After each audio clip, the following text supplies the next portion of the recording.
Have you ever struggled to meditate?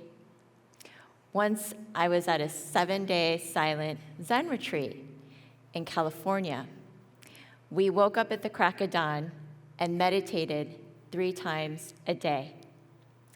For sitting practice, the senior monks instructed us not to move at all. They assured us that no matter the pain or the discomfort, we'd be okay, and that we shouldn't give in to the impulses of the body. One night we were meditating, and my leg started to fall asleep. First it started to throb, then it began to tingle, and then I could no longer feel my leg at all connected to my body. I began to panic because I thought I was losing my leg right there in the meditation hall. My anxiety went through the roof, and I struggled to sit still because I thought that at the end of the meditation, they'd have to call an ambulance so that I could go to the hospital to get my leg amputated. When we finally finished meditating, I uncrossed my legs, and to my complete astonishment, my leg was perfectly okay. It turned out I was going to be a 2-legged human being after all. I guess the monks were right. When I first started meditating, I was working on Wall Street. I had hit an emotional rock bottom. I was desperate, and I didn't want to live anymore. That's when I discovered meditation, and it saved my life. For the first time in a long time, I felt joy again. Meditation made such a profound impact that I left New York to go to Asia to deepen my practice. It was there that I learned meditation, in much the same way I had approached everything in life, with an intense, hardcore, type A energy. While I was in India, I woke up at the crack of dawn, practiced yoga and meditation for 8 hours a day on concrete. I stayed on a strict schedule, and I pushed my mind and my body beyond its limits. Then I'd wake up and do it all over again. There were days I felt utterly exhausted. My body hurt so bad, and I could barely get out of bed. But I made myself do it.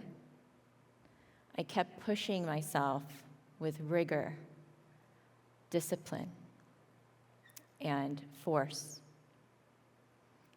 until I stopped having my menstrual cycle. I had lost touch with my own body. I'd become thin, my hormones were out of balance, and I no longer felt like myself. And I wondered, what happened to my health? That's when I had the profound realization that yoga was created over 5,000 years ago by a man for predominantly male practitioners, and that nearly all of our meditation traditions have been authored by men from a masculine perspective. In some traditions, women weren't even allowed to practice because they were expected to bear children and take care of the family. When I stopped having my period, I began to wonder, what would meditation be like from a feminine perspective? I retreated to a cabin in British Columbia where I could learn from nature and be in solitude.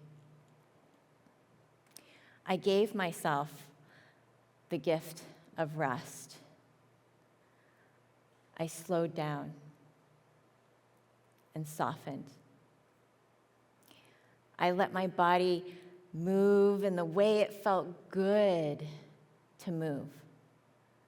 And I began to shift my practice from my mind to my heart. I took off my clothes and I swam naked in the lake. I laid my bare body on the earth. And I began to listen.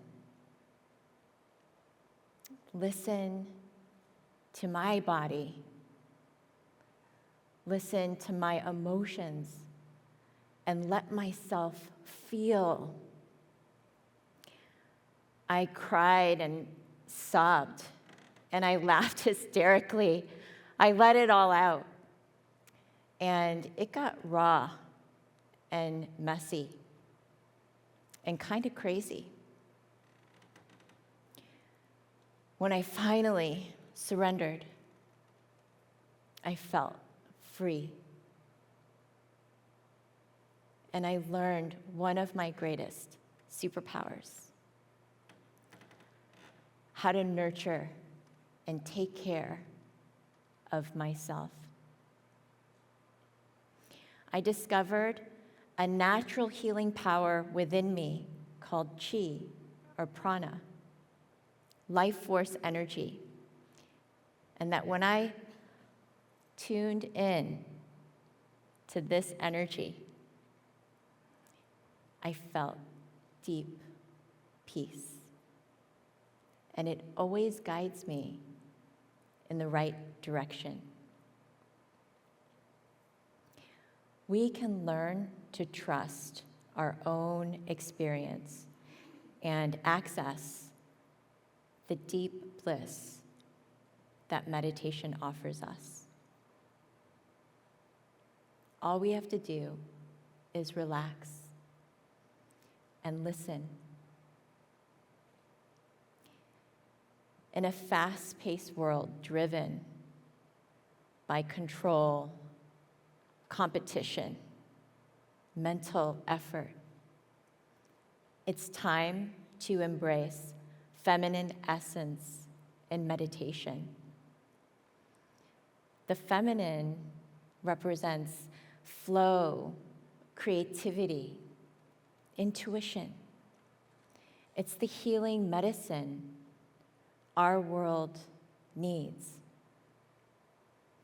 When we take a softer, loving approach to meditation, our practice can take root and flower.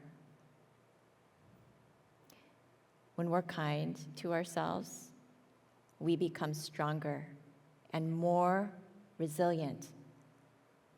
Science from the NIH shows that compassion reduces stress.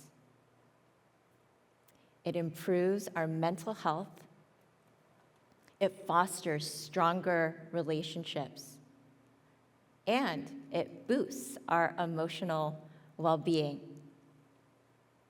Compassion is really good for you.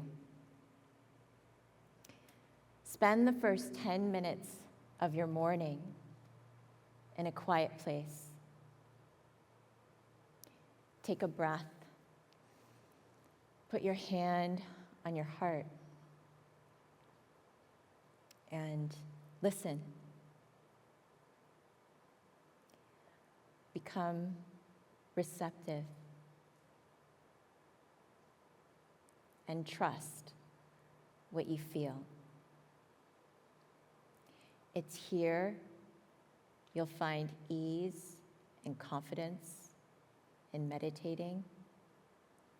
It's here in your heart you'll find the freedom and peace you're looking for.